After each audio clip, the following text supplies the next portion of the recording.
Está no ar mais um podcast do Radinho para você ver, ouvir, experienciar nossos convidados e convidadas que passam por aqui.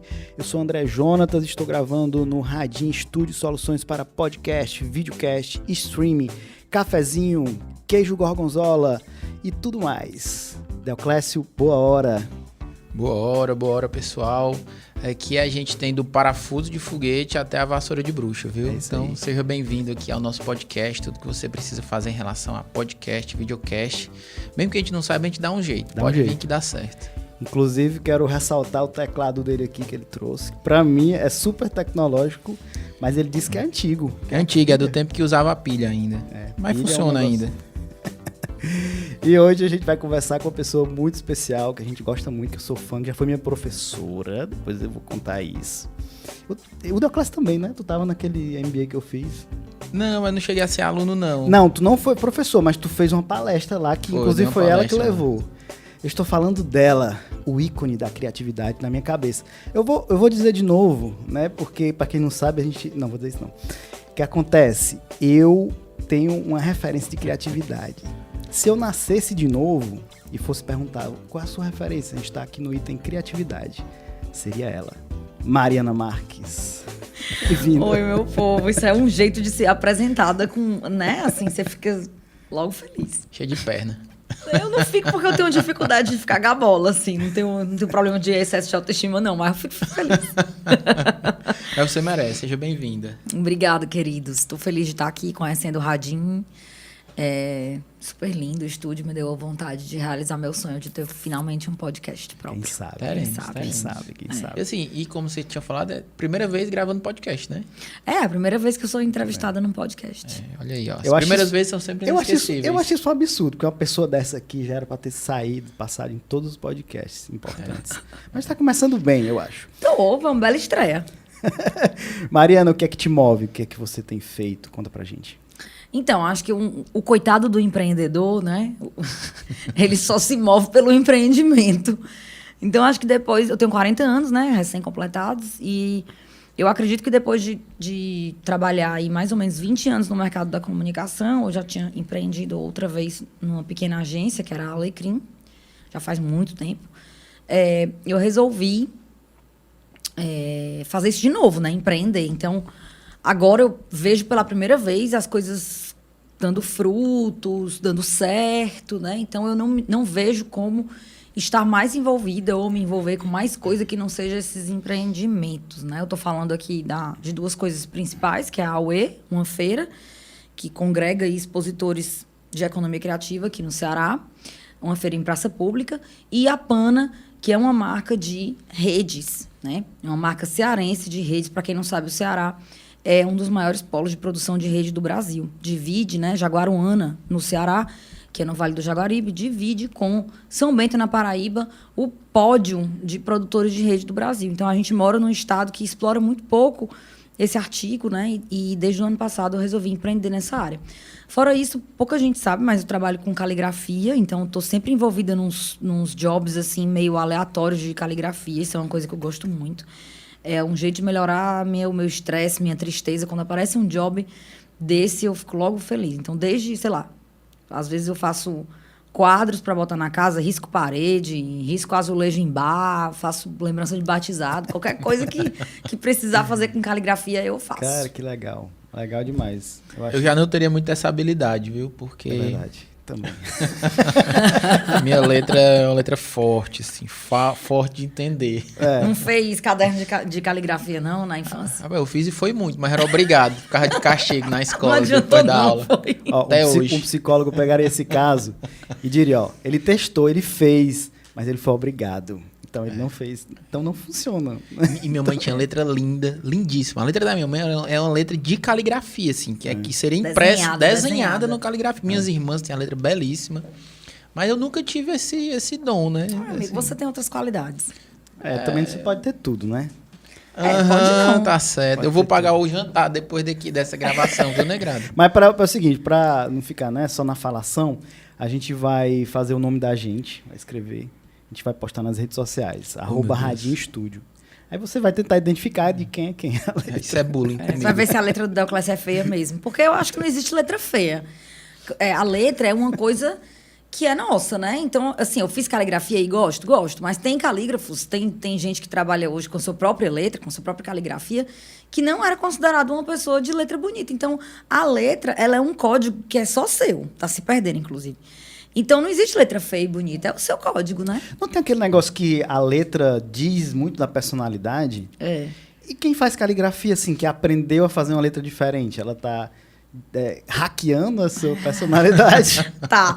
Mas, na verdade, é que o caderno de caligrafia, ele é para dar um embasamento de espaço, né? E você vai ficando safo naquela história. Mas é uma caixinha, né? Eu não uso, talvez, nada do que eu tenha aprendido nessa história, mas tem uma coisa que você nunca esquece, que é a proporção, né? É o escrever em linha reta e tal, que é uma coisa que eu toda vida que eu precisar assinar assim, um documento importante, ou fazer aquele cartãozinho de autógrafo no cartório, né?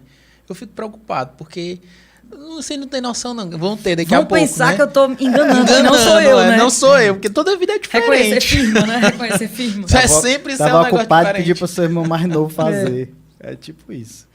Mariana, vamos falar então da sua festa de São João que você fez, seu empreendimento de rua, que conta essa história em 2018, que hoje se tornou no maior empreendimento ao ar livre de Fortaleza.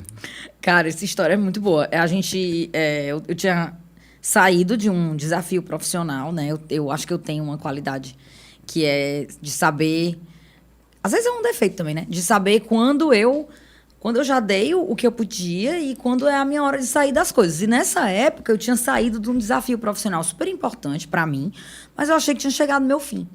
E como tinha sido um fim muito cansativo para mim, eu tinha dado muito a minha energia, doado muito a minha energia naquele projeto nos últimos anos, nos anos mais recentes, eu queria muito fazer uma coisa que eu amasse.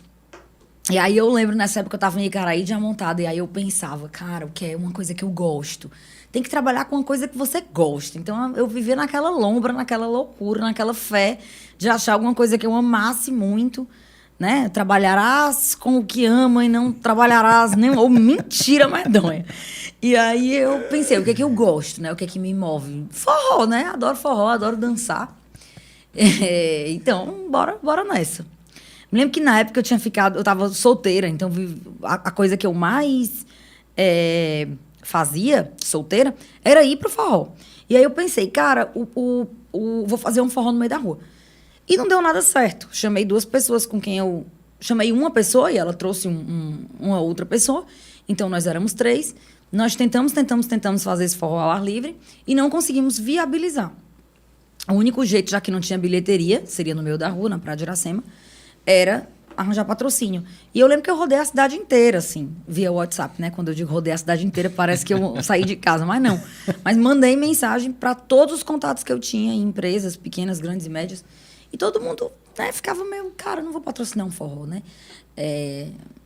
As pessoas hoje em dia, elas preferem fazer os seus eventos do que patrocinar os eventos dos outros, né? Então, eu fiquei naquela, até que eu recebi um telefonema. É tão legal você identificar os pontos que viraram a chave da sua vida, né? Esse é um dos pontos que virou a chave da minha vida. Uma pessoa me ligou, a Thelma Miyazaki. Gosto de dizer o nome dela quando eu conto essa história, para as pessoas a conhecerem, saberem que ela existe. Ela tem uma marca chamada Maria Vai à Festa. Ela faz colares. E aí a Thelma me mandou mensagem e falou: Ei, Mariana, tô sofrendo porque eu e mais vários empreendedores aqui de Fortaleza estamos sem feira para expor. Porque, na época, um produtor cultural muito importante na cidade, que era o RAD, hoje ele está de volta aqui em Fortaleza, mas na época ele estava no Rio de Janeiro, e ele tinha uma feira muito incrível, que era o Babado Coletivo. E o Babado Coletivo tinha dado uma pausa porque o RAD estava no Rio. E ela falou, olha, com a ida do RAD para o Rio, a gente está sem lugar para expor. E aí eu fui até os meus amigos, na época ainda não eram sócios, e falei, olha... É a nossa chance, porque uma feira, o expositor paga para expor. Então, você já começa ali com algum dinheiro para poder fazer, né? E assim começou. Acho que foi 16 de junho de 2018, em plena Copa do Mundo, era um jogo do Brasil. Inclusive, o Brasil perdeu. E a gente alugou um telão, colocou 40 expositores na Praça das Flores. A praça, na época, estava recém... já foi muito. Reformada. Foram 40. E aí arranjamos 10 mil reais emprestados. E esses 10 mil reais, que seria para pagar de 5 vezes, foi para a gente investir numa estrutura mínima, que era composta por madeiras, refletores, fios de eletricidade, porque desde o começo a gente já sabia, né? E isso foi uma coisa que foi muito legal para a gente, né? Eu tenho um sócio que é o Pedro, que é cenógrafo, que ele é muito, muito legal, muito competente. E o Pedro disse na época, não quero depender de estrutura de ninguém, eu quero ter a nossa estrutura, né? E aí isso foi um ponto-chave para que a gente conseguisse viver até hoje. E aí, de junho de 2018 para cá, com uma pandemia no meio, né? Que fique claro, a UE passou de ter 40 expositores para ter hoje um banco de dados de mais de 1.000 marcas cadastradas, 400 marcas elegíveis, assim, digamos, para expor na feira, e 150 expositores expondo por vez, né? Digamos que eu tenha hoje, sei lá, 250 clientes ativos e 150 expõem por vez, né? Mas é a maior alegria da vida. É um presente para a cidade, é um presente para mim. É a coisa mais legal que eu já fiz na vida, é a UE. Eu quero aproveitar aqui essa história da UE para te fazer duas perguntas assim, né? Esse teu negócio, né? E não apenas na UE, não apenas na Pana. A gente sabe que são negócios que envolvem artesanato, empreendimento coletivo, cooperativismo, pequenos produtores e tal, não sei o quê. E aí, e o outro aspecto é a importância da feira, tanto nesse desenvolvimento dos pequenos negócios locais, dos pequenos empreendimentos, e também na ocupação da cidade, né? De ser um lugar em praça livre, valorizando produtores locais, artesãos locais, né? Como é que isso te impacta, assim, a Mariana como pessoa, como ser humano, assim, a importância disso para ti?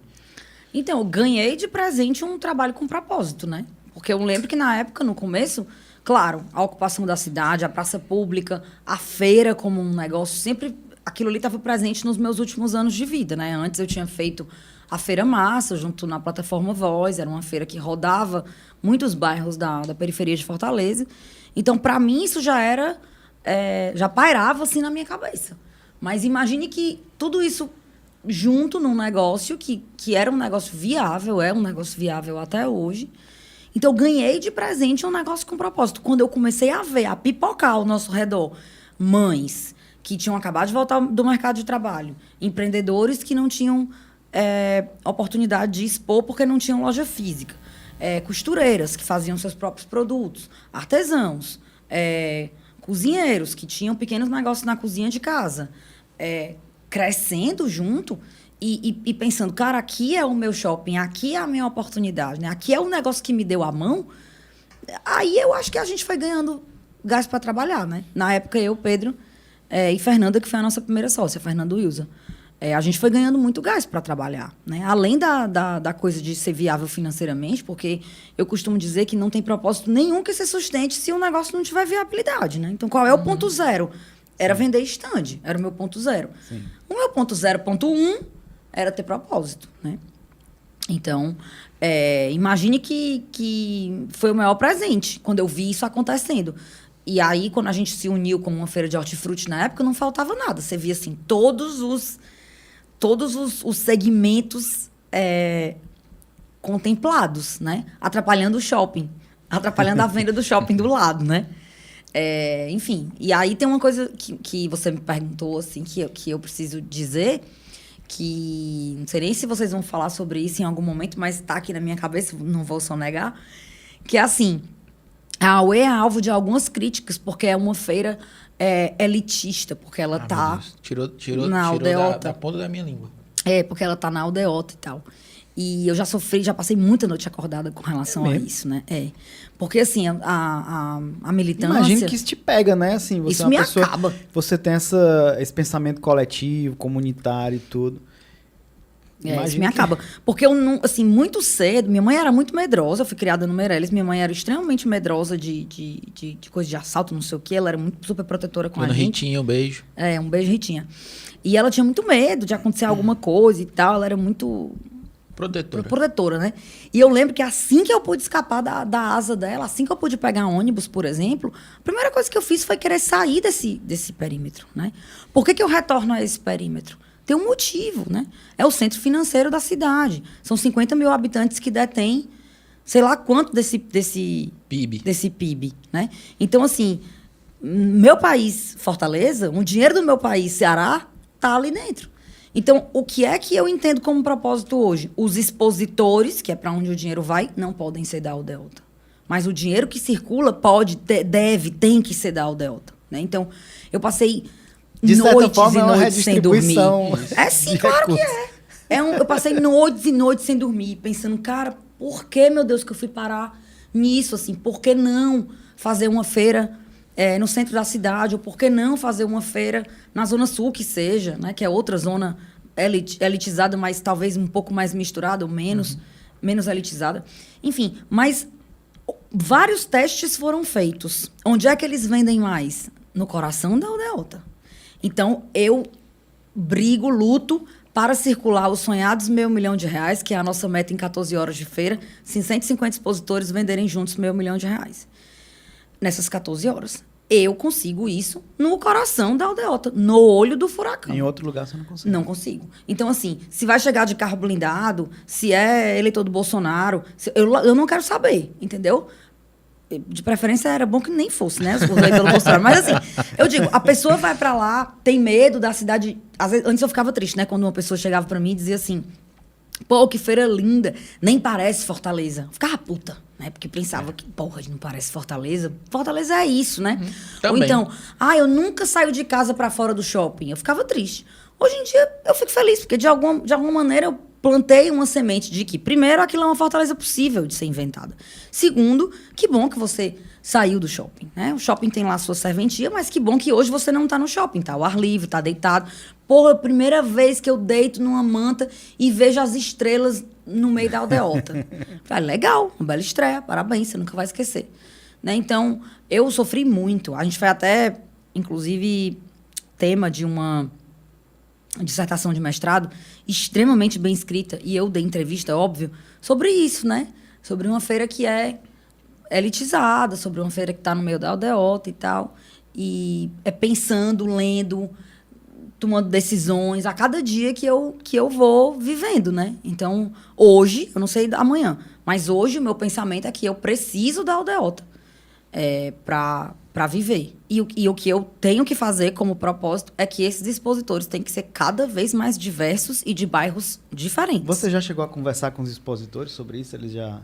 Eles têm noção que tem essa crítica? Eles têm, mas porque, eles assim, não...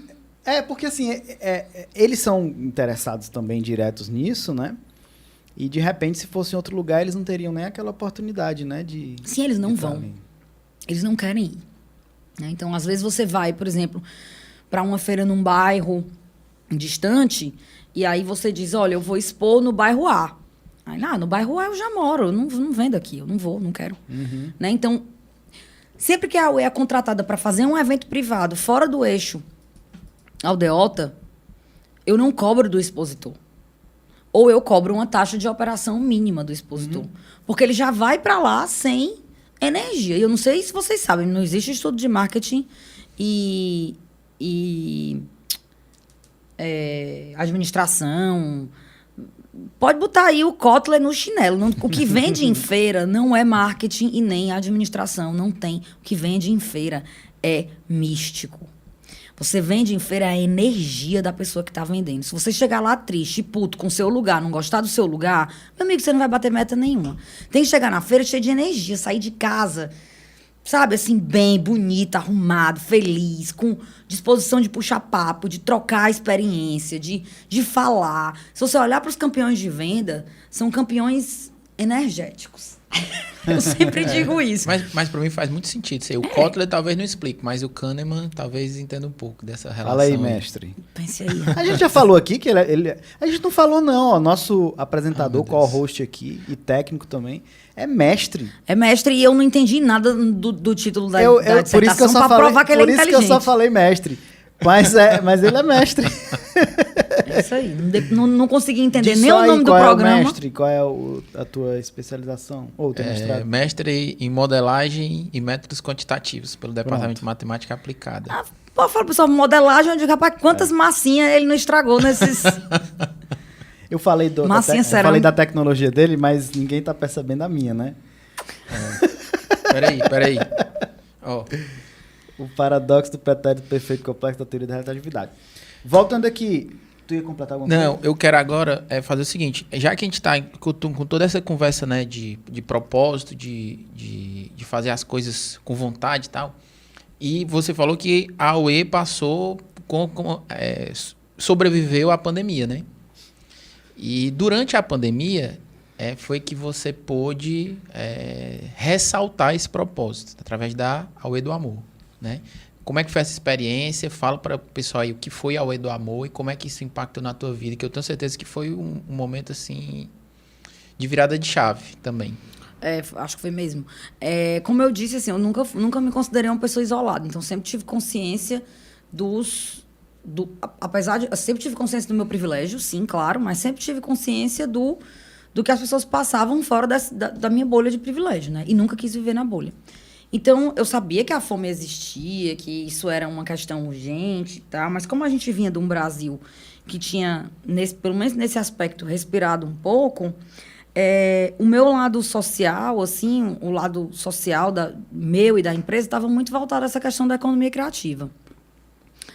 Quando chegou na pandemia, que a gente não conseguia trabalhar, a gente tinha ali um desafio, que era sobreviver, assim, ficar respirando, nem que fosse por aparelhos. A gente não tinha tecnologia para montar um e-commerce com as marcas, era muito difícil operar aquilo, muito difícil.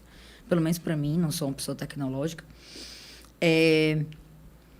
Respirar, esperar aquilo passar, mas também, rapidamente, a gente foi desafiado a alimentar as pessoas que estavam na rua. Por quê? Porque pessoas que estavam acostumadas a viver em situação de rua e que viviam de doação, muitas vezes dos restaurantes próximos ao lugar onde faziam ponto, né? Assim, bebiam água dos restaurantes, às vezes conseguiam algum prato de comida, ou um flanelinha que estava ali olhando um carro e tal. As pessoas ficaram subitamente sem renda e sem doação, né?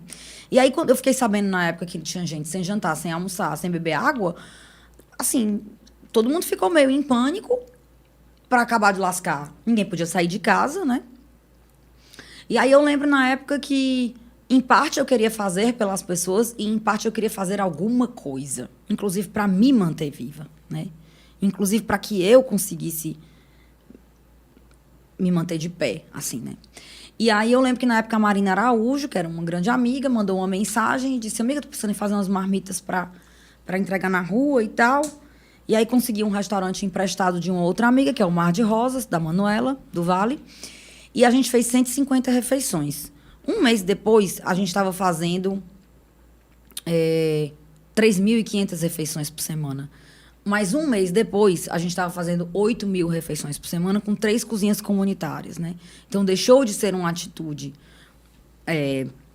simplesmente uma atitude filantrópica, para ser uma atitude social, de fato, né? Rica na sua experiência. A gente trabalhava basicamente com doações e a gente transformava isso 2 tipos de doação. Comidas já prontas e mantimentos, que eram desde kits de limpeza, higiene, kits escolares, kits de entretenimento para as crianças que estavam presas em casa e mantimentos mesmo, itens da cesta básica, digamos assim. Durou quanto tempo? Dura até hoje. Hoje ela continua viva. Mas a gente já chegou a receber 25 mil reais de doação por mês, 30 mil reais de doação por mês. Hoje a gente recebe, não chega a 2 mil. Mas a fome é tanta que 2 mil, você pensa que 2 mil reais não é nada, que não pode ajudar ninguém, mas pode, sabe? Assim, a fome é tanta, é tão absurda. A gente está vivendo uma situação tão absurda de fome mesmo, assim, é o pior problema social que a gente vive hoje, porque sem comida você não consegue desenvolver, né? A partir dali, o ponto zero é a comida. Que mesmo que a gente receba ali aqueles 2 mil reais por mês, a gente consegue transformar em lanche. A gente está sempre atuando nas mesmas comunidades hoje em dia, não tem mais como expandir muito o trabalho, mas está sempre lá. Está sempre no Inferninho, que é no Quintino Cunha, No Raízes da Praia, na Praia do Futuro, no Bom Jardim, no Siqueira. E a AUE, como feira, depois que a pandemia acabou, que a AUE voltou a acontecer, a gente sempre apoiava uma entidade por edição, né? Hoje a gente investe mais ou menos uns 15, 20 mil reais por ano do dinheiro da própria feira, né? Não é de doação, nessas entidades. Então, hoje, a gente bonifica estandes e dá apoio de divulgação e tal ao Serponte, ao SOS Periferia, à Casa Sustância, que é ligada ao Hospital São José. Então, sempre tem ali aquelas pessoas que estão junto conosco, fazendo algum trabalho, aproveitando o público da feira. Legal. A gente falou um pouco aqui de empreendedorismo, e assim, você está fazendo um sucesso, a AUE está fazendo, está vendendo rede aí para já exportar a rede. Tomara. Mas, Mariana, assim, as pessoas, o empreendedor, ele geralmente não nasce do nada, né? Então, quando eu falei, brincando mais sério sobre a questão da criatividade, é porque você já tem várias iniciativas ao longo da sua carreira, trajetória, né, que foi desenvolvendo. Você não falou ainda da Catarina Mina, né, que é de onde você também presta serviço. Pode comentar sobre isso, mas você já desenvolveu a revista, né, Voz, e depois foi um portal, né, inclusive tem um texto meu lá que eu escrevi. E você foi desenvolvendo. O que eu queria te perguntar é se a gente está num ponto assim, que o ser empreendedor, empreendedora, virou meio que um fetiche, e que é o que eu chamo de empreendedorismo de palco, né? Que tem muita gente que não tem pouquíssima experiência, às vezes nenhuma, mas está aí vendendo curso, está participando de eventos, né? Fala com muita propriedade de algo que talvez nem conheça tanto, mas aprendeu ali rapidamente. Que ponto é esse que a gente está, assim? Qual é o cuidado que a gente tem que ter com o empreendedorismo de palco? Então, é muito doido, assim, isso que tu acabou de dizer é muito certo. Eu acho que a internet deu voz a muita gente, né? Assim, tem gente que não teria voz e que ainda bem que tem, e tem gente que não teria voz e que pena que tem, né? Então, tem um pouco isso, dessa coachinização da vida, né? Não só do empreendedorismo, mas da vida como um todo, né? Então, tem muito isso, né? Gente que... eu já quebrei 30 negócios, eu tenho como ensinar você a fazer um negócio. Não, pelo amor de Deus, se você quebrou 30, que pelo menos dê certo pelo menos 2, né? Agora, não, quem é um bom coach é quem já quebrou muito. Eu não acho que seja assim. Não necessariamente, né? Não necessariamente. Então, acho que tem um pouco isso. Esse fetiche do ser empreendedor, eu acho que cai super bem nessa geração que não tem tanta resiliência. É uma geração, assim, mais jovem, né? Assim, tem vários estudos que dizem que uma criança não frustrada é um adolescente não resiliente, né? Criança que não passou por frustração, tédio, é uma criança que cria pouco, é uma criança que pensa pouco em solução, criada no leite com pera. Que fica difícil uma criança que não foi frustrada e que não passou por nenhuma situação de tédio, ela não... E que foi criado com o pai dizendo, você é o príncipe da mamãe, você é a pessoa mais importante do mundo. Quando ela entende que ela não é a pessoa mais importante do mundo, que ela é só mais uma pessoa no mundo, né? Mas você não vê um pai dizendo, meu filho, você é só mais uma pessoa no mundo. Você não vê, você é a pessoa mais importante. E assim, você cria esses seres humanos com essa falsa noção de importância, né? Assim, tem uma soberba. Tem outras formas de fazer esse empoderamento que não seja absolutizando, né? Exato. E aí o que eu acho é que cai como uma luva. Porque aí, assim, primeira coisa, eu não vou ter patrão. Então, se eu for empreendedor, eu não vou ter chefe. Então, essa ilusão do eu não vou ter chefe, pra mim é a maior casca de banana do mundo todinho. Não, é péssimo não ter chefe. Assim, claro que ser empreendedor é bom, é incrível. É você trilhar o seu próprio caminho, é incrível. Mas você não tem... A Celina, né, que é a fundadora da Catarina Mina, diz assim... ela diz uma coisa que tá muito nos livros de empreendedorismo, né? Mas eu acho que ela nem leu esses livros. Ela diz mesmo porque ela sente. E ela diz assim, eu me sinto profundamente só. Né? É uma coisa que ela diz, eu me sinto profundamente só. Hoje eu sei o que é isso. Eu me sinto hoje profundamente só. E outra coisa que ela diz, passa tudo e tudo a culpa é minha. E é isso, tudo a culpa é nossa. Né? Assim, a culpa é toda nossa. Se der certo, se der errado, se der uma merda enorme, se no final das contas, e tem uma hora que tá todo mundo... Pode até ser que a culpa não, mas a responsabilidade... a responsabilidade quem vai assumir. É isso que ela quer dizer, acho que no final das contas, né? Então, é uma grande bomba de responsabilidade que cai na sua mão, né? Eu acho que tem uma pessoa que eu gosto de seguir, que é o Facundo Guerra, que ele, @Facundo Guerra, tudo junto, que ele é muito realista, né? Ele é empreendedor e tal, da noite paulistana, e eu tenho um desejo muito grande de empreender da noite, né? Isso eu não realizei ainda, tô perto de realizar, acredito eu. O negócio lá do forró nunca deu certo, né? Mas eu quero muito empreender da noite, então eu sigo ele.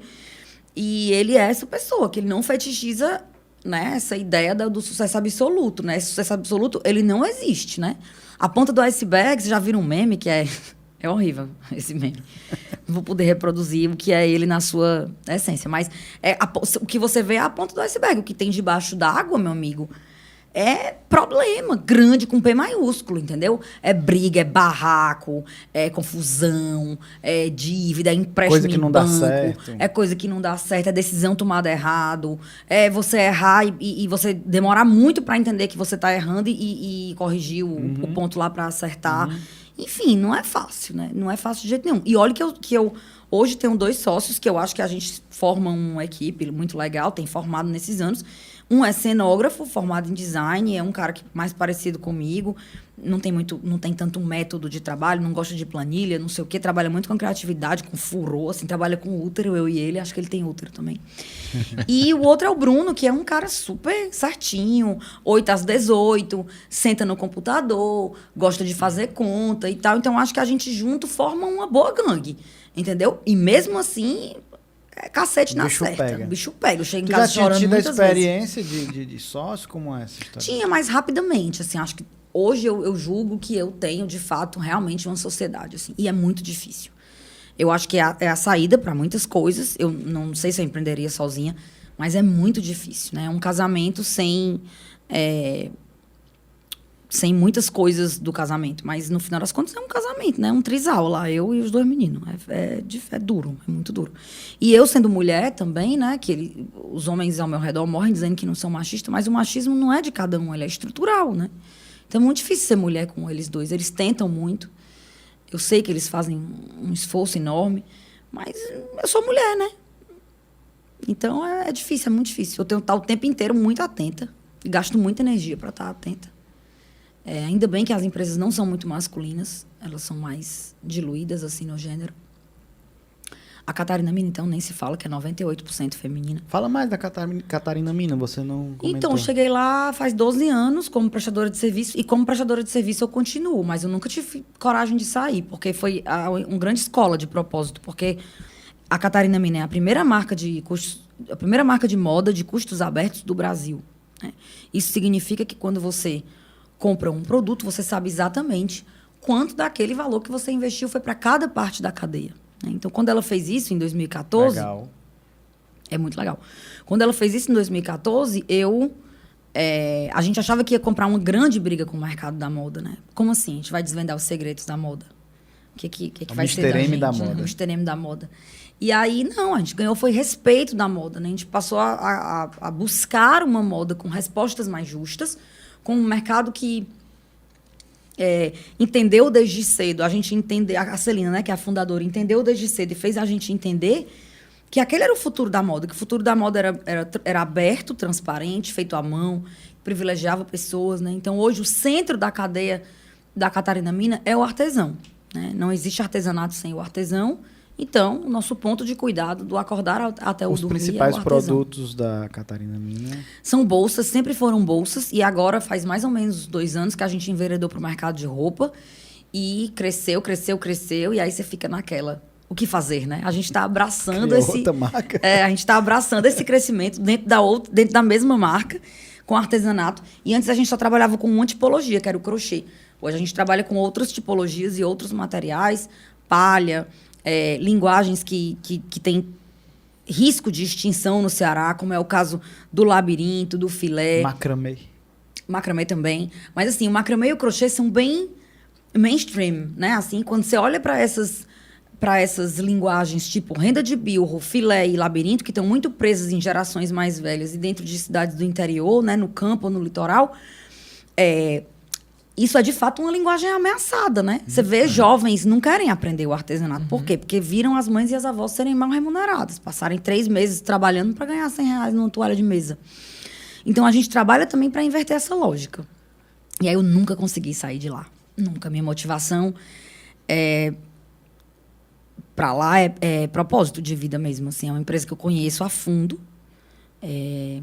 Conheço cada cantinho, cada coisinha, cada pessoa. Vi a gente crescer, vi a gente abrir uma loja própria, vi a gente chegar em 17 países. E é difícil roer a corda. Eu Acho não que vou embora por isso de lá, que ela não. não quer que tu saia, porque tu sabe muito segredo. Às vezes ela quer que eu saia, às vezes eu quero sair, é uma confusão medonha, mas eu nunca saí. Eu sou louca por ela, pela fundadora, que é a Celina Issa. E adoro minhas amigas de trabalho, minhas colegas de trabalho, lá igual o Silvio Santos, minhas colegas de trabalho. E eu não consigo sair de lá, não, assim. Acho que eu vou ser a última a sair. Tomara que ela faça aí uma venda bem legal um dia para uma empresa bem grande e eu seja a última a apagar a luz. Se ela ouvir isso, ela me mata. Vai ouvir e ver. Ei, Mari, a gente falou muito de propósito aqui, né? Desde o início da nossa conversa, todo mundo rondou muito por conta ao redor do propósito, né? E aí agora eu quero fazer uma pergunta assim bem pessoal, né?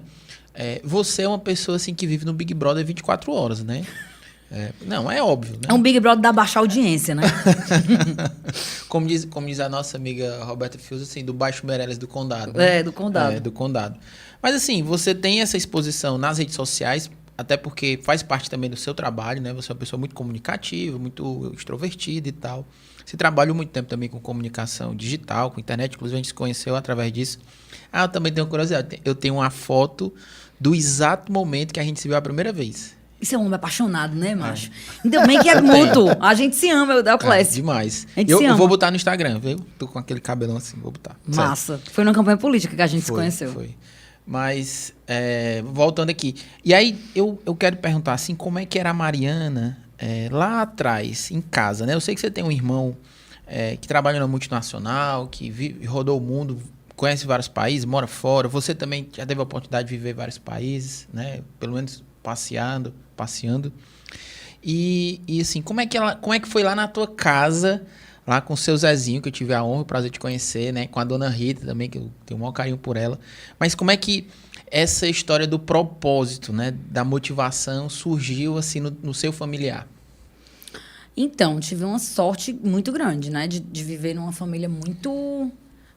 Assim, uma dinâmica muito complexa, mas uma dinâmica muito complementar. Os meus pais eram um casal incrível, que era um casal que, enfim, que brigava, que tinha conflitos e tal, mas era um casal que se completava muito na lida diária, né? Tanto nas coisas práticas quanto no sentimento. Eram muito diferentes, né? Meu pai mais sentimental, minha mãe com mais pé no chão, mais aterrada, mais racional, digamos assim. E nós, dois irmãos, eu e o Jonas, ele mais velho e eu mais nova, com um temperamento, uma temperatura, que eu ia dizer, também. Uma temperatura muito assim, fogo, né? Inquietos e questionadores e tal. E a Milena, que é a minha irmã do meio, é uma pessoa mediadora, né? Dizendo que ela vai passar por um processo de beatificação quando ela morrer. Porque ela é, assim, uma flor, uma coisa assim do outro mundo, a Milena. Então, era uma família que se dava muito bem, que tinha doido pra tudo, digamos assim, né? E minha mãe e meu pai eram juntos uma dupla muito generosa, né? Muito, muito fazedora de coisas. Tanto fazedora pelas pessoas, de cuidado com a família, de ser uma casa que estava sempre aberta para a família, para... Assim, se tivesse um divórcio na família, era para lá que alguém ia. Se tivesse uma doença, era lá que ia se hospedar para ir para o médico. Se tivesse uma quimioterapia, era lá que ia se hospedar para fazer a quimioterapia. Então, sempre foi uma casa aberta, tanto para essa questão, quanto para a questão social. Então, era de eu estar sentada e minha mãe entrar com um bebê, e você diz quem é esse bebê? Não, tinha uma mulher lá embaixo e eu trouxe para tomar um banho, para dar um banho, para arrumar umas coisas e fazer um pequeno enxoval, porque ela mora no interior e vai para casa. Ou então... afasta aí que vem alguém almoçar, né? Ou então alguém bater a porta e você olhar e ser os meninos que moravam lá na rua, embaixo do prédio, perguntando pelo meu irmão, né? Pedindo uma chinela, pedindo uma camisa. Então, assim, a gente morava no coração do Meireles, mas os nossos amigos não eram as pessoas dos prédios, eram as pessoas da rua. Então, se eu andasse de casa até o Náutico, eu era reconhecida na rua, lá vem a irmã do Jonas, não tinha perigo de ninguém mexer com a gente, não tinha perigo de ninguém fazer nada com a gente, né? Então... eu fui criada nesse ambiente, né? Era um ambiente dentro de um prédio que as pessoas da rua subiam no prédio e que meu pai não admitia que ninguém barrasse essa pessoa lá embaixo.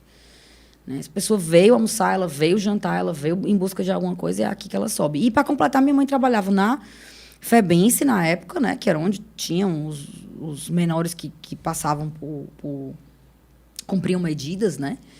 E creches, abrigos e pessoas assim. E minha mãe estava sempre com a porta aberta para essas pessoas. Então, tinha muita gente que era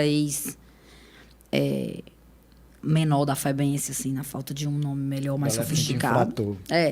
Que nem se chama mais assim, eu acho. Mas assim, já tinham cumprido medidas e que estavam seguindo a vida e que tinham a minha mãe como uma espécie de madrinha e que estavam sempre por lá. Então, eu acho que existe uma semente, né, social no meu corpo todinho, né, plantada. Então, acho que foi mais ou menos nesse ambiente que eu fui criada.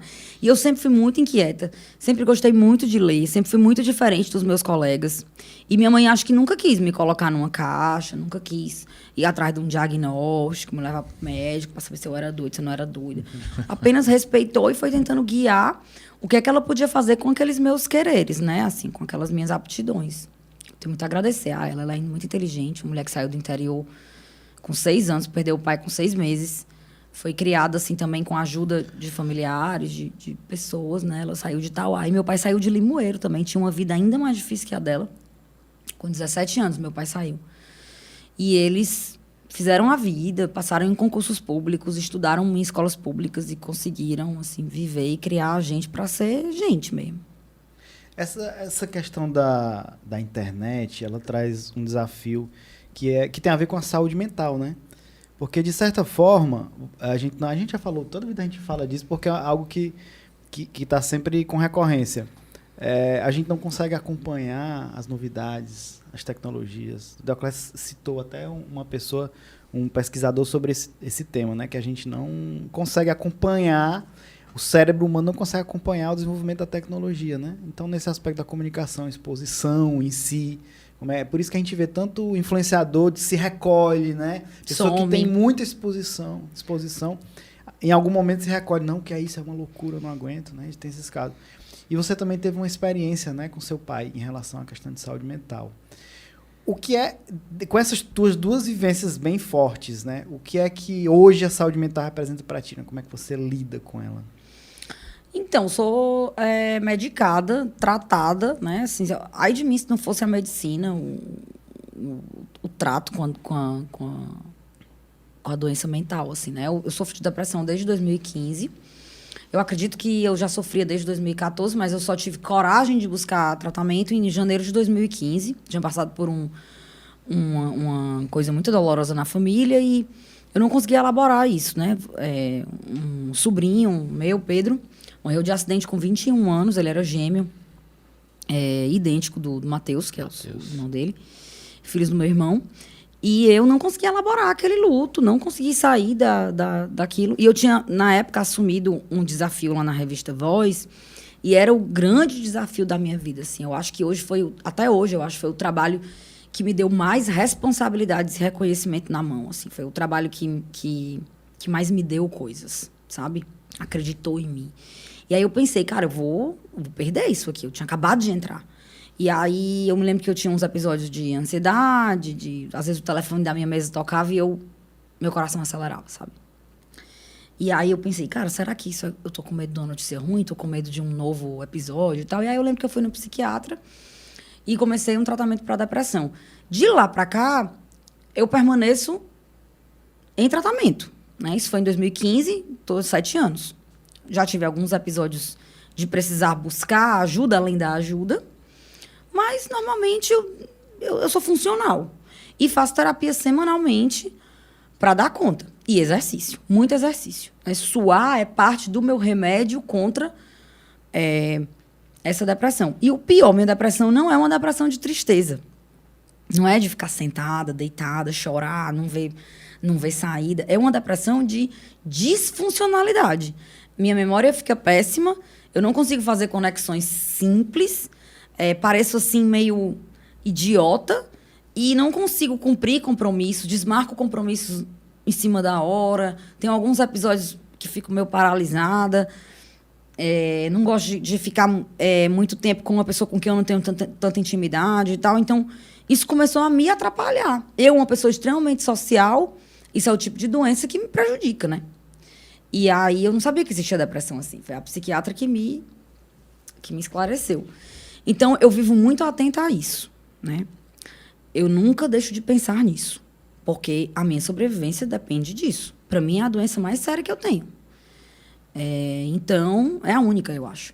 Então, eu preciso olhar para isso com muita atenção. Então, hoje, o que eu faço é, diariamente, me medicar, ir à terapia 1 vez por semana e fazer exercício pelo menos 3 vezes por semana, mas de 3 a 5. Mas eu acho que a humanidade está toda doente. Quando eu vejo uma pessoa que eu vejo que tem dificuldade, eu digo logo, em cima da lata. Eu digo, meu filho, você faz terapia? Faz. Pô, faça um exercíciozinho. A pessoa vai procurar um psiquiatra, porque eu olho tanto de gente que eu acho que é subtratada. E assim, eu acho que você não pode, obviamente, medicalizar todas as situações, né? Você não pode entender como se todas as situações mentais difíceis serem tratadas nessa tríade, né? Não o meu cunhado é psiquiatra e eu já gravei um episódio com ele sobre isso, né? Depressão, o que é depressão, o que não é. E ele, assim, cara, todo mundo fica triste. Sim. Ficar triste é normal, faz parte, é bem-vindo. E por algum tempo, o luto leva tempo. Tem os passos do luto, quando é o caso de luto e tal. Agora, se isso é persistente, né, intenso... Incapacitante, né? Incapacitante, começa a pensar nisso, né? Eu tô entendendo que você, por vivenciar isso, já quer ajudar e diz, não, cara, se tá sentindo isso, já fica atento. Né? Eu não sou nego, não é que você diagnostica. Não, jamais. Mas não pratico exercício ilegal da medicina. Mas eu peço, porque eu acho que é um gesto de amor com o outro, sabe? Eu acho que se você vê que aquilo tá minando as suas relações, que aquilo é uma coisa que prejudica quem tá ao seu redor... Se a gente olhar para trás, gente, a psiquiatria é muito nova, né? Assim, pelo menos o que a gente entende hoje como psiquiatria. Se a gente olhar para trás, a quantidade de gente que poderia ter tido uma outra vida, né? Ter tido uma vida diferente. Então, eu não ando sonegando, não. Eu acho que quando a pessoa está, de fato, atrapalhando a entourage, eu digo logo, ó, dá não. Havia, né? É um cuidado com o outro. Você não pode simplesmente acordar e jogar sua desorganização mental no mundo, né? Rebolar sua desorganização mental. Que responsabilidade social é essa, sabe? É verdade. E aí, Deoclésio? A citação que o André falou, se não me engano, acho que no episódio, não lembro assim, se eu falei o autor certo, mas é inclusive do Kahneman. Foi com a Jaqueline? Não, foi com a Maísa. Maísa Vasconcelos, né? Foi. Ele diz o seguinte, de que o mundo se tornou o mundo se tornou complexo rápido demais. E nós não conseguimos acompanhar biologicamente a complexidade que o mundo se tornou. Então, a gente sofre por não conseguir realizar de forma racional todos os componentes necessários para a gente tomar decisões mais capazes, né? Mais acertadas, né? Isso gera uma série de além das decisões erradas, pensando assim do aspecto estritamente racional, né? De fazer isso ou não fazer aquilo, mas gera também uma série de problemas de ansiedade, de insegurança, de incerteza, de não se encaixar no mundo, porque você às vezes não consegue simplesmente realizar o que está ao seu redor, né? Porque é muito complexo. Está tudo muito complexo. É a complexidade da complexidade, né? Assim, a impressão que eu tenho é que as terminações nervosas que a gente tem não dão mais conta, não. Mas, assim, eu acho que uma coisa que também, voltando para o assunto de ser mulher, né? Assim, de ter esse lugar no mundo, nossa situação ainda é agravada por essa ideia de que você nasce com funções, né? Assim, eu tinha que ser mãe e eu não sou. Né? Eu tinha que ser alta e eu tenho 1,57. Eu tinha que ser magra e eu peso 70 quilos. Né? Então, tem um monte de teres, né? Rótulos. E deveres e rótulos que você começa a ter que destruir. E essa destruição desses rótulos, não é nem destruição, mas essa reinvenção desses rótulos, porque você acaba saindo de um rótulo e acaba buscando outro. Né? Nessa desconstrução... gasta energia, né?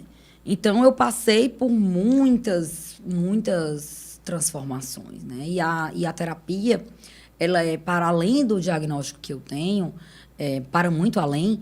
A terapia é a oportunidade que cada um de nós tem, e é um luxo, né? Num país que a gente já falou aqui, que sofre com a fome, né?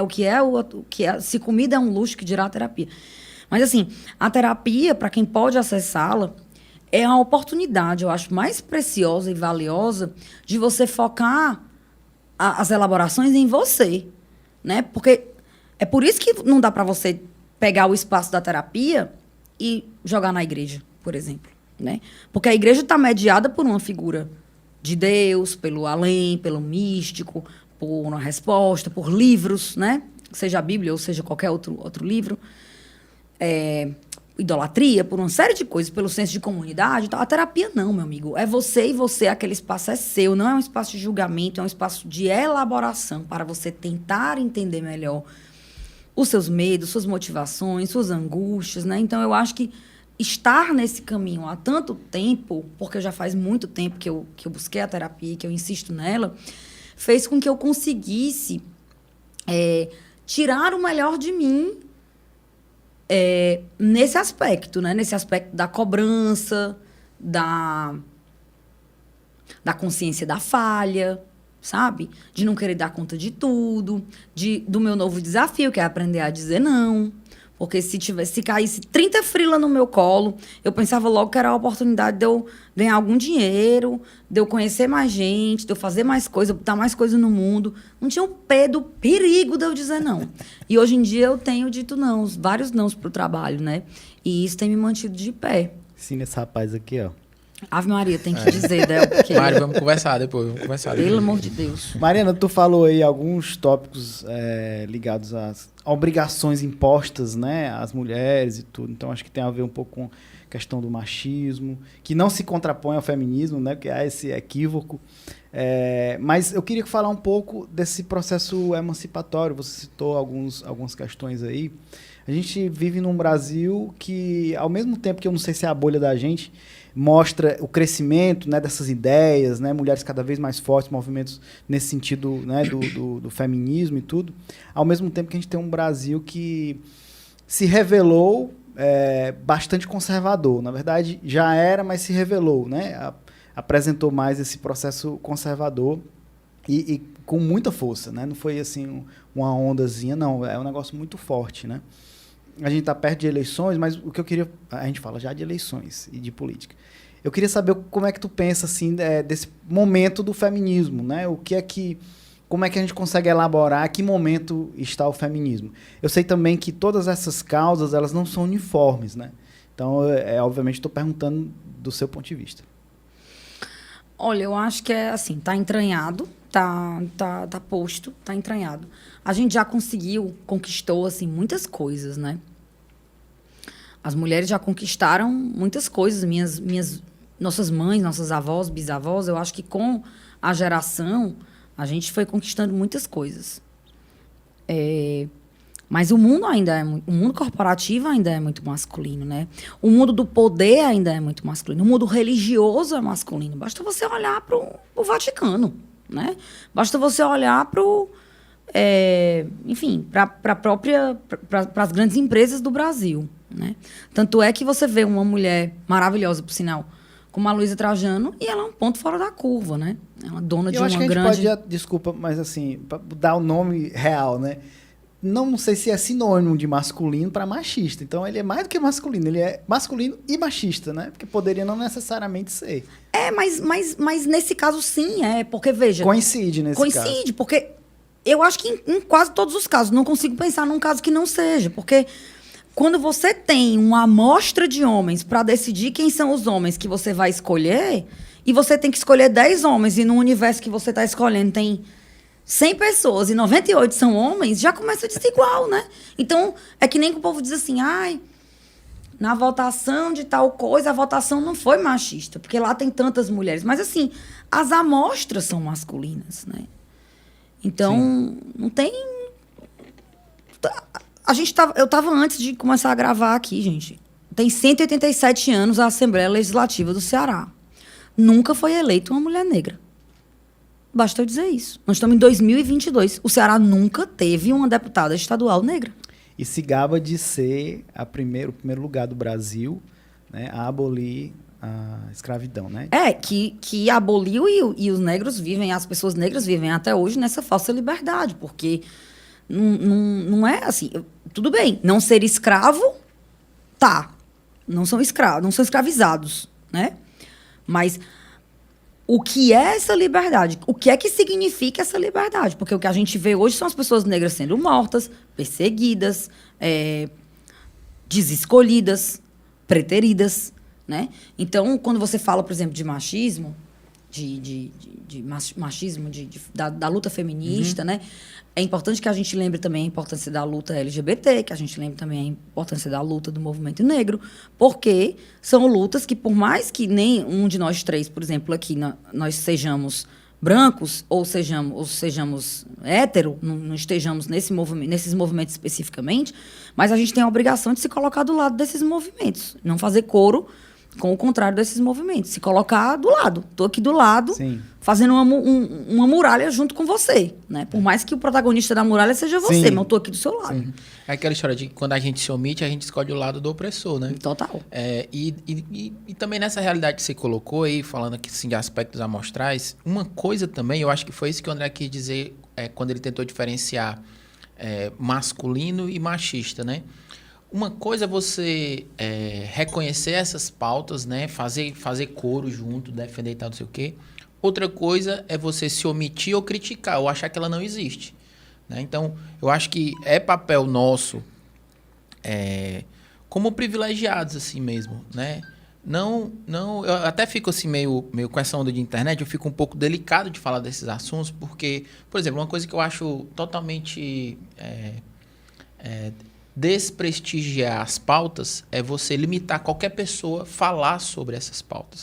Eu acho que quando a gente faz comentários assertivos, discussões inteligentes, com pontos de vista diferentes, dialética, um diálogo de verdade, toda e qualquer opinião ela é relevante. Nem que seja para você ser contra. Mesmo para você conhecer que o outro é contra. O processo do diálogo pressupõe, né, que todo mundo, ou as pessoas que se propõem, possam falar. E aí eu acho que nessa questão das minorias, eu acho ainda mais absurdo do que você não tomar o partido das minorias, é você criticar essas minorias, criticar as suas pautas, criticar os seus direitos que foram negados, né? Então, esse é meu ponto de vista, né? Assim, eu acho que a gente tem a obrigação moral, enquanto sociedade, muito atrasada, né? Não só no Brasil, mas em muitos lugares do mundo. A gente viu aí, na última década, uma ascendência assim, da extrema-direita, do conservadorismo assim, gigantesco. Então, a gente tem essa obrigação moral com a humanidade de falar sobre isso, de criticar essas posturas que negam o que é óbvio, né? O que é estrutural. É muito bom te ouvir, mas assim, sobre o lugar de fala especificamente, não é você calar o outro, mas você entender em que lugar o outro está. Então, especificamente sobre o lugar de fala, é importante que exista esse conceito, é importante que a gente conheça sobre ele minimamente, que eu só conheço minimamente, mas assim, que a gente entenda que a minha fala, ela não é descolada do lugar onde eu estou. Então, eu preciso sempre reconhecer que a minha fala é uma fala de uma mulher que é, enfim, ser mulher, o só que você isso sabe representa, como é. Só eu sei o que é, só eu e as mulheres. Uhum.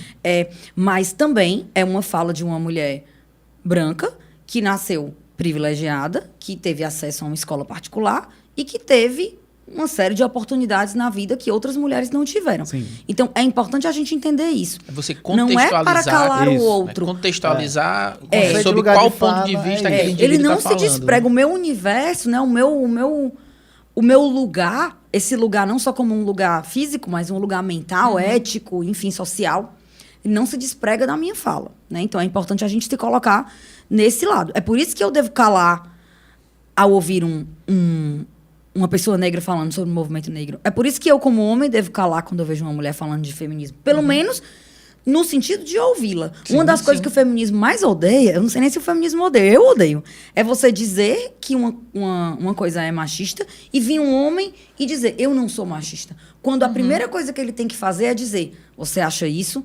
Eu vou pensar sobre isso. Claro, né? Claro. Então, assim, se tem alguém que diz assim, você foi racista... A primeira coisa que um racista faz é dizer o quê? Não sou racista. Eu não sou racista.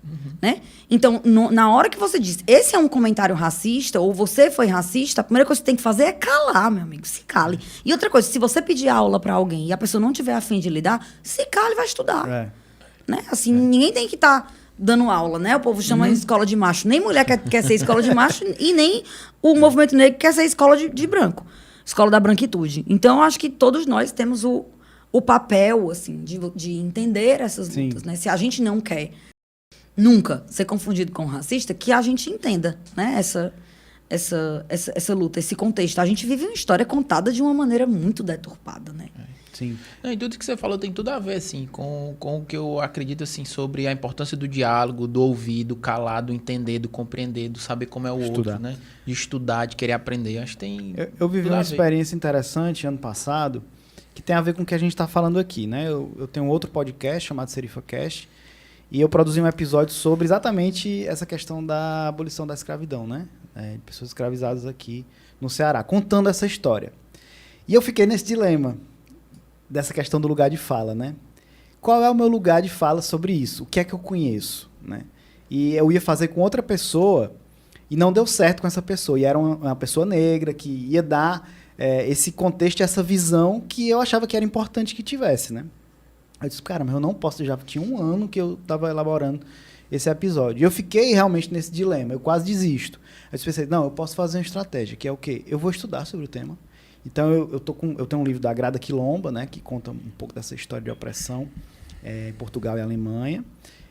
Li e escutei muita coisa da Bell Hooks, né, que são duas principais referências. Fora outras coisas. E um livro feito por cearenses, né, comandado, né, não é comandado, mas entre eles o professor Hilário, que eu entrevistei. E aí, qual foi a minha decisão? Eu vou estudar, vou entender e só vou ouvir e falar de pessoas negras. Porque nesse contexto da abolição da escravidão no Ceará, tem a participação de pessoas brancas também, da elite, né?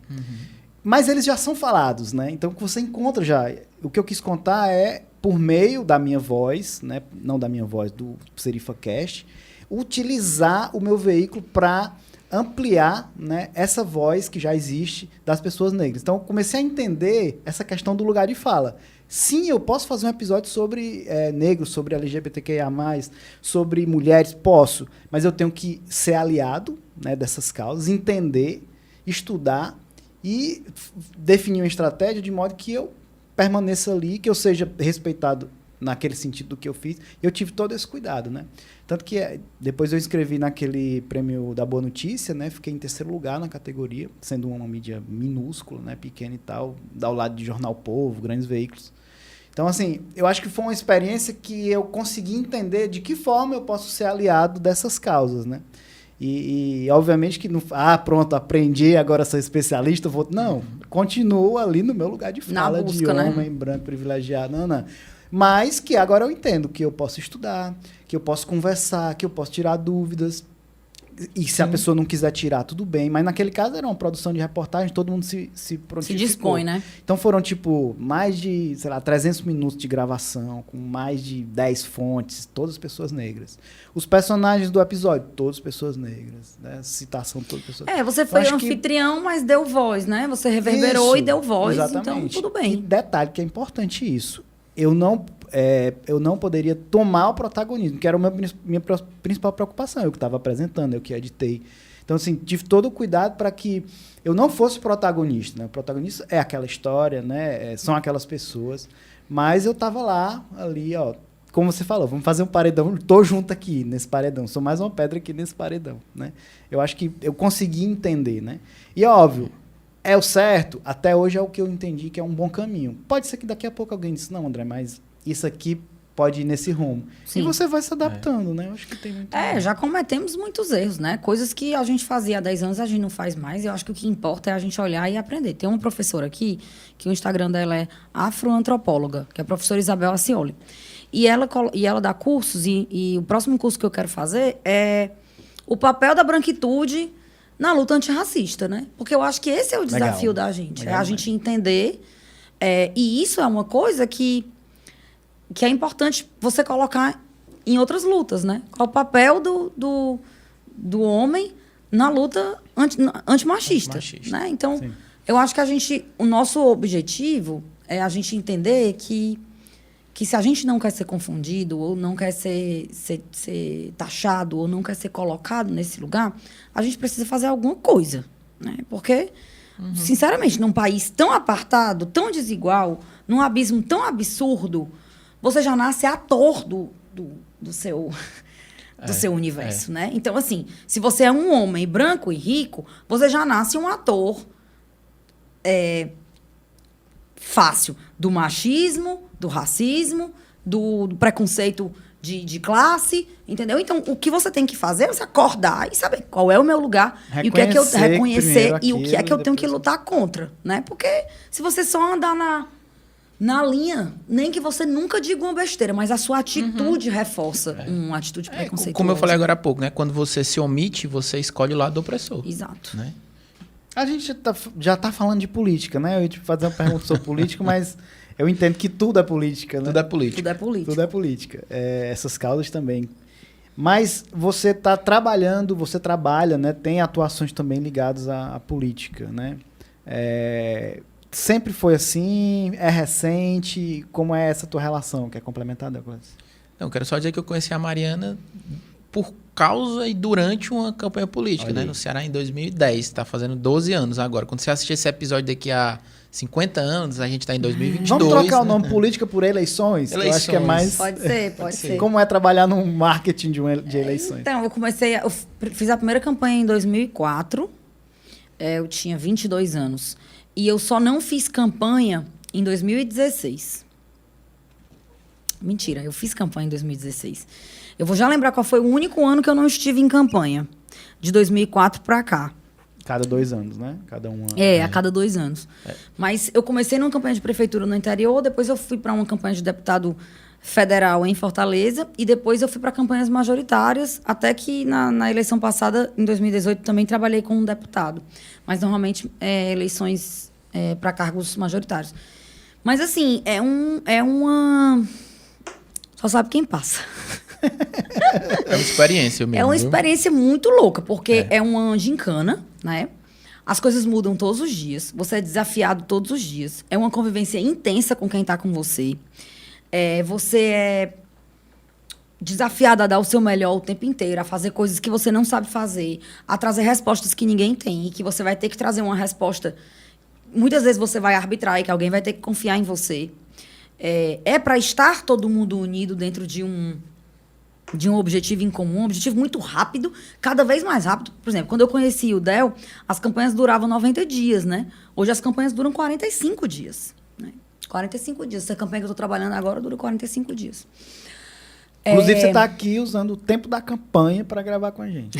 Eu estou de sobreaviso da campanha, né? Graças a Deus eu não tenho hora lá na produtora, não. Mas eu estou de sobreaviso, meu celular está bem ali. Se me ligarem, eu tenho que interromper a gravação do podcast. Mas, assim, nem sempre foi assim, né? Mas desde 2004 eu fui entender como o marketing poderia atuar nessa hora. Eu sempre fui uma pessoa ligada à esquerda, né? Os meus pais sempre foram ligados aos movimentos de esquerda. Meus pais tiveram pessoas torturadas na ditadura. Então, meus pais sempre tiveram desse lado, que é o lado certo, né?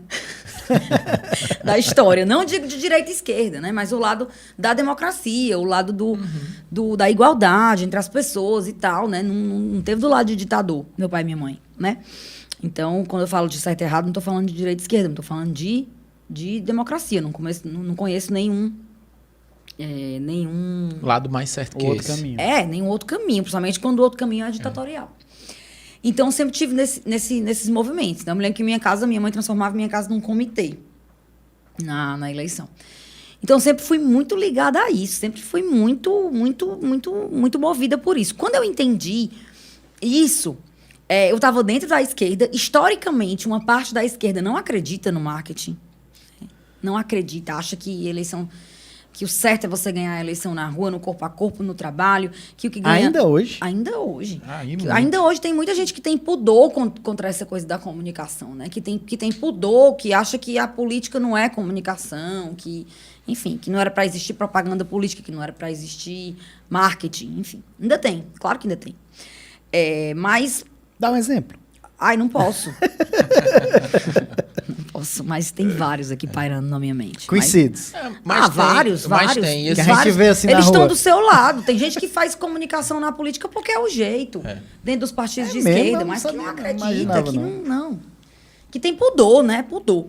Então, eu nunca tive esse pudor. Assim, eu sempre soube que era uma ferramenta, né? Utilizada, colocada pelo próprio nazismo. Então, assim, tem uma hora que você precisa brigar, que é uma briga de comunicação, uma briga de discurso, né? As disputas são disputas de discurso.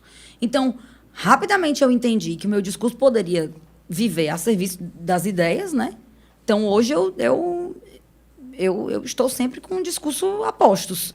É isso. Vamos para onde agora, André? É o seguinte, eu quero fazer mais uma pergunta para Mariana, ela que foi minha professora de MBA, de Marketing Digital, em 2014, que foi o primeiro MBA de Marketing Digital do Ceará, já tinham profissionais aqui, na época que a gente achava que o marketing digital ia ser a salvação da profissão, era o Uber da época. É verdade. Meu Deus. Mas o que eu queria te perguntar é sobre esse rumo, né, do marketing digital. Entendendo, depois você vai percebendo, entendendo que o que existe é marketing, o digital é um formato, né? Então, mudou só a mídia. Mas os princípios são semelhantes, só que com agora as amarras de algoritmos, né? Que você tem que reaprender o tempo todo, né? Esse imediatismo, como é que a gente lida com ele, Mariana? Então, você falando, é engraçado, né, que a gente pensa a internet como uma coisa, né? Naquela época era o marketing digital, o discurso para a internet e tal. Hoje ela entrou, talvez fizesse algum sentido naquela época, mas hoje ela entrou dentro da nossa vida de uma maneira tão absurda que, de fato, nada mais é do que a vida real acontecendo naquela plataforma, né? Se você olhar hoje para um seriado tipo Mad Men, né? E você olhar, claro, aquilo é ficção, mas assim, é bem legal você ver como a propaganda era feita nos anos 50.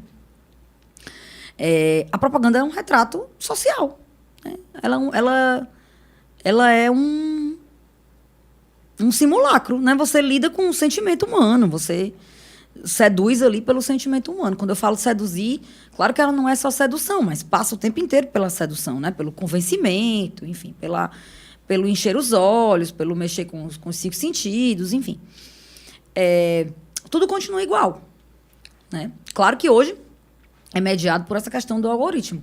Mas para se utilizar de todas essas teias e terminações e coisas dos algoritmos, você precisa produzir um discurso. E produzir esse discurso é feito com as mesmas ferramentas.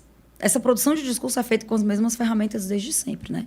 Quando você torce a roupa da publicidade, o tecido que sobra na sua mão, espremido, é o sentimento humano, né? Então, você pode até lavar com outra coisa. Você pode até, enfim... Pintar de outra cor.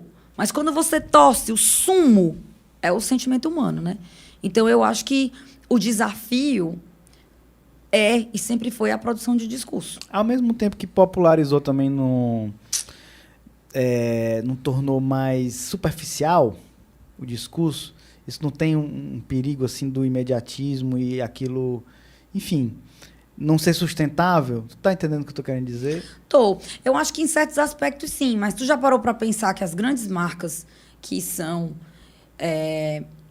se destacam hoje, né, no mercado da moda, queria citar aqui a Melissa, ou a Farm, a própria Catarina Mina que eu trabalho, que é um orgulho para o Ceará, que está em 17 países, ou a própria Pentes, que é a calcinha absorvente que revolucionou a menstruação feminina e tal. Se você olhar para essas grandes marcas, os grandes players do mercado, eles não trabalham dessa maneira totalmente superficial, não, né? O próprio Magazine Luiza, que é um gigante da internet, assim, pensa sobre... Assim, é um marketing complexo, né? Não é o varejo pelo varejo. Eu acho que, assim, você tem menos tempo de atenção do consumidor, né? E você tem que trabalhar com mensagens muito curtas, fáceis de entender, né? Assim, sem muita sofisticação e tal. Mensagens telegráficas, que eu digo. Mensagens telegráficas. Isso é perigoso, claro, sempre, né? E é um desafio a mais.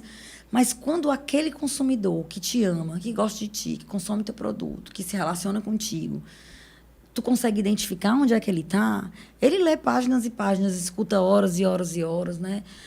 Se relaciona. Então, por exemplo, o meu desafio hoje como empreendedora é transformar a Pana numa marca dessa, sabe? Meu sócio... Love brand.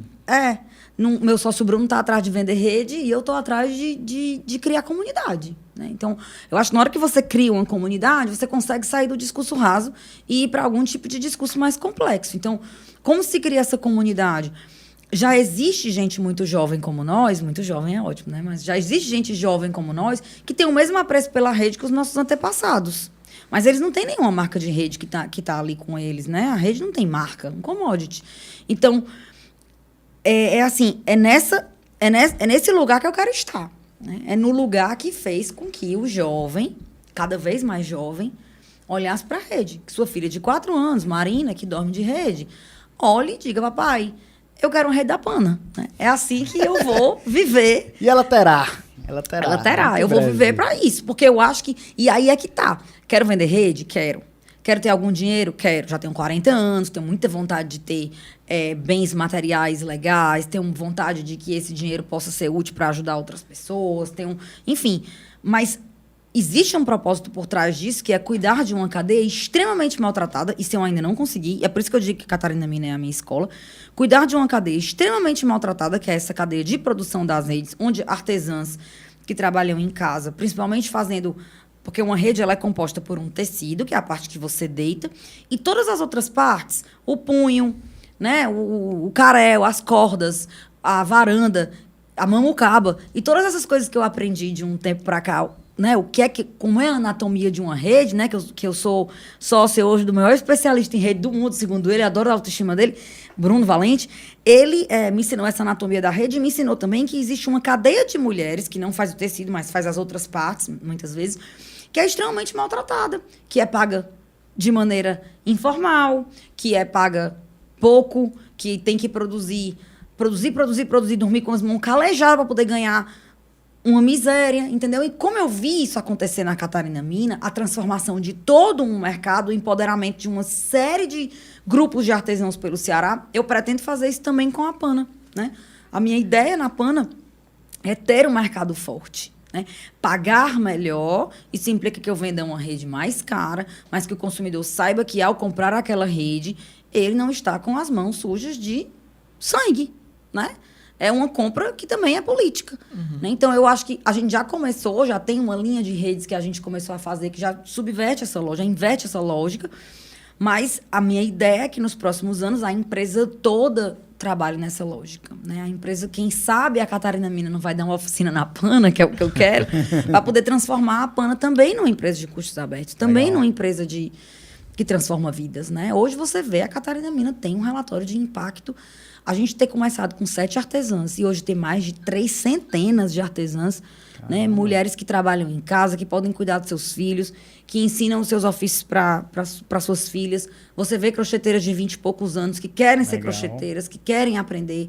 Grupos de jovens labirinteiras, grupos de jovens rendeiras de birro. Né? Isso é você olhar e dizer, massa, legal, o meu trabalho tem propósito. Né? Então, é para isso que eu estou trabalhando hoje, né? Para esse propósito. Legal, Mariana, a gente vai trazer muitas vezes essa história aqui, viu? Vocês aí, ouvintes do Radinho, aguardem, com certeza. A gente tem muita gente para ouvir. Eu queria só voltar aqui a um ponto, a história da internet, um pouquinho antes da Pana, que eu acho o seguinte, que a internet deu, para usar um termo mais educado do que uma expressão que é bastante conhecida aí, a internet deu voz a muita gente, né? De uma forma muito fácil. E é isso que eu acho que o André quis falar com superficial. E aí eu vejo que hoje a internet é um mundo muito difuso. Tudo está muito disperso, né? Tá todo mundo lá de todo jeito.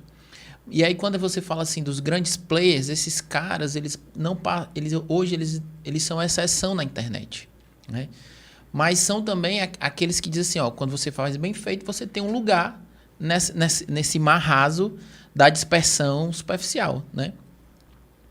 E aí, hoje o que me preocupa é como é que a gente vai conseguir, por quais meios a gente vai conseguir devolver à sociedade essa profundidade que viver exige, né? E não apenas as 3 rimas do TikTok, não apenas a frase de efeito, não apenas a imagem com filtro, né? Porque viver não é isso, né? Viver não é superficial, viver é intenso, viver é duro, viver é difícil, viver tem dificuldades, acertos, erros, felicidades, que é a máscara que o filtro da internet, nessa difusão gigantesca, esconde, né? E aí, mas aí eu acho que já é papo, um assunto já de saúde mental, vamos voltar pro começo aqui, já tô viajando. Mas é isso, eu acho que a gente tem que se preocupar com essa superficialidade, né? Lutar contra ela e tentar, né? Um desafio pra gente que trabalha com comunicação, mesmo que eu não queira mais, meu Deus, mas é o jeito. Eu corro da comunicação, mas a comunicação corre atrás de mim. Eu digo assim, a gente precisa encontrar novos meios dentro da internet de devolver a ela o grande papel transformador que ela teve na nossa sociedade, mas de volta para o bem, né? E não para estar reforçando discursos de ódio, superficialidade, destruindo imagens, carreiras, e essa geração leite com pera que não sabe mais o que é viver. É duro. Pensei assim que os meus desafios, né, hoje, eles passam por não dar audiência para determinados discursos. Uhum. Né? Sim. Por exemplo... Em vez da gente ter aquela ansiedade, mas precisa de uma resposta. Não, deixa eu falar só. Deixa eu morrer de inanição. E aí, assim, acho que o nosso papel é esse, né? A primeira luta contra é você não dar audiência. Primeira coisa. Mas é difícil. A gente precisa tomar conhecimento, inclusive, porque se você não conhece o inimigo, você não sabe como lutar. Eu acho que o mal sempre vai existir, né? Mas assim, precisa ser desse tanto. Mas assim, falou aí das rimas do TikTok, da dança, das trends, não sei o que e tal. Isso é velho. Né? É um efeito manada. As pessoas elas se agruparam com seus semelhantes durante muito tempo. Então, isso cai como uma luva. Uma trend cai como uma luva, né, nos dias de hoje. Agora... A formação de comunidade instantânea, né? Nós precisamos fazer o nosso papel, cada um. Em nome dessa complexidade. É assim. É tentar se entender, é tentar entender o outro, é tentar entender os nossos limites, é tentar... Independente de a gente trabalhar com comunicação ou não, mas é tentar... Eu acho que viver é isso. É uma grande tentativa, é uma incessante busca, né?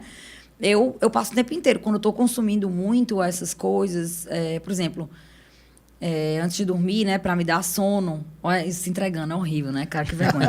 Para me dar sono, eu fico fazendo carrinho na Shein. Raramente eu fecho. Né? Horrível, né? Porque eu falei para não comprar produto. E é uma cadeia altamente questionável. Mas é isso, as contradições. E aí eu fico fazendo carrinho na Shein, ou então eu fico faço assim uma ronda nos 4 aplicativos de compra para ver o que tem de novidade, para eu olhar, para ver se eu quero e tal, não sei o quê. Fico por ali. Ou então eu fico vendo os populares do Instagram. E como é gente desconhecida, e aí eu não vou muito me aprofundar, aí dá logo um soninho, eu solto logo o celular e aproveito e durmo, né? Pensa no higiene do sono saudável. Né? Pobre rei dos médicos ouvindo um negócio desse, pensando, rapaz, que absurdo. Não façam isso em casa. Mas, assim, vendo os populares do Instagram, você vê um conteúdo extremamente pasteurizado, é um conteúdo extremamente raso, e ele é sofisticado na frente dos populares do Facebook. Vocês já pararam para perceber as iscas de atenção do Facebook? Que misturei ovo com queijo e vejo o que aconteceu. Aí não há nada mais do que... Um dia desse era assim... que não vai querer ver isso? Misturei ovo com milho... Não, essa foi foda. Misturei ovo com milho e aconteceu uma coisa incrível. Sabe o que era? Bolo de milho. Cara, eu me sentia assim na hora. Eu queria só rir. E tinham, sei lá... 15 mil comentários. Parabéns, fulano, maravilha. Lindo, fiz aqui, deu certo. Lindo, fiz aqui em casa, meu marido ama, Ave Maria, fala alegria da minha casa. E você pensando, primeiro, né? Como as pessoas são muito carentes de conteúdo, de entretenimento. Deixa o comentário, o nome da cidade de onde você está falando. Deixa o comentário de onde você está vendo essa receita. E a pessoa que está falando ali é só um narrador, não é a mesma mão, né? Mas assim, como os vídeos ficaram entraram nessa coisa de você virar ali um robô. Então, outra coisa que eu faço para dar sono é isso. Muitas vezes eu tô lá vendo várias receitas. E vários gigantes do Facebook ganhando dinheiro com essa loucura, né? E umas sketches horrorosas também, né? Marido pega a mulher traindo com outro cara, não sei o que. Quando eu vejo, são sketches horrorosos. Então, assim, existe um submundo de conteúdo que a gente nem acessa, né? Experimente você ficar vendo o YouTube com sugeridos pelo YouTube e você ficar indo. No 50º vídeo, cara, você não acredita que aquilo tá acontecendo com você. No nosso canal do YouTube, assim, tem uns achados, assim, super estranhos. Cara, como é que o nosso vídeo foi sugerido nesses vídeos, assim? É surreal. Então, existe isso. Vai existir aí. Tem quem consuma, né? Tem quem consuma. E aí é isso, muitas vezes vidas vazias, né? As pessoas estão lendo cada vez menos, as livrarias fechando, enfim. É difícil. É um outro tempo, de uma outra cognição, de uma outra forma de aprendizado, de uma outra forma de relação com o mundo. Para a gente não ser os chatos que pensa que tem apego ao passado, porque eu não quero ter apego ao passado. Quem tem apego ao passado é conservador. Não quero, não sou conservadora. Na verdade, eu luto contra o conservadorismo, então não posso ter apego ao passado. Mas a gente precisa entender como é que a gente se coloca e produz discurso e conteúdo e conhecimento, seja lá o que for, porque a gente acredita na produção do conhecimento, dentro desse novo contexto, novo cenário. Nesse novo cenário.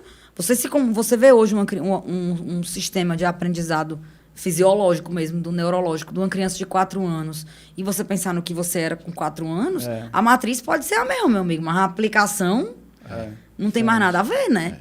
Você olhar para os seus filhos hoje e para a maneira como eles se colocam no mundo, como eles aprendem, o que eles consomem, a quantidade de eletrônicos que eles veem, a quantidade de telas que eles consomem. Sim. E mesmo que você proíba seu filho de consumir tela, ele está vendo você consumir na tela, né? Tem que ser exemplo também. Mariana, eu vou riscar a última pergunta que já foi feita e com essas reflexões filosóficas e o negócio de propósito aí que a gente trouxe com a Mariana, que eu agradeço aqui a presença dela. Muito obrigado, Deoclésio. Feliz da vida. Acho que um momento como esse é um momento único de... sempre. Obrigado pela sua presença. De elaboração, gente. Vocês me deram um grande presente. E eu acho que eu nunca tinha falado assim, abertamente, publicamente, sobre a minha luta contra a depressão. Então, acho que isso é uma coisa que é importante colocar, porque quando você, que é uma pessoa tida como feliz, alta astral, cheia de energia, porque eu sei que eu sou, né? Eu sou realmente uma pessoa alegre, alta astral, cheia de energia, e quando uma pessoa como eu fala sobre isso, é transformador, porque você faz com que várias pessoas que vivem em sofrimento psíquico percam o medo de procurar ajuda, né? Então, vocês me deram essa oportunidade, que eu me senti super à vontade com vocês para falar sobre isso. E acho que é isso. A gente falou sobre várias coisas e o desafio de nós, assim, meu desafio, e eu espero que seja um desafio para vocês também, é a busca da gente permanecer vivo, saudável, da gente ter claro na nossa mente o exercício da empatia, da generosidade, do olhar para o outro, de não ser nunca frio, né? Eu acho que se o mundo fosse emocionado, tudo seria mais... fácil. É isso aí, obrigado. Espero que você tenha gostado também desse episódio. Eu adorei. Muito bom. Foi muito bom mesmo. Espero que você tenha gostado. Acompanhe a gente nas redes sociais. @Radinho Estúdio, a nossa @, principalmente Instagram. Na verdade, só o Instagram. Mas tem @AndréHJC e @Deoclésio. Mariana, você tem @, todos temos @. Tem um @ do Big Brother de baixa audiência. @Mariana Marques, tudo junto, e um Z no final. O S de Marques existe, né? Tá lá, Mariana Marques, mais um Z. Ótimo. YouTube, a gente tem que pedir pra você tacar o dedo aí no like, né? Deixar essa moral pra gente, se inscrever no canal, ativar o sininho. É muita coisa, muito recado, muita coisa que você tem que fazer, mas bem rapidinho. Você vai gostar dos conteúdos que a gente vai publicar aqui, que está previsto. Um beijo, até a próxima. Tchau. Tchau.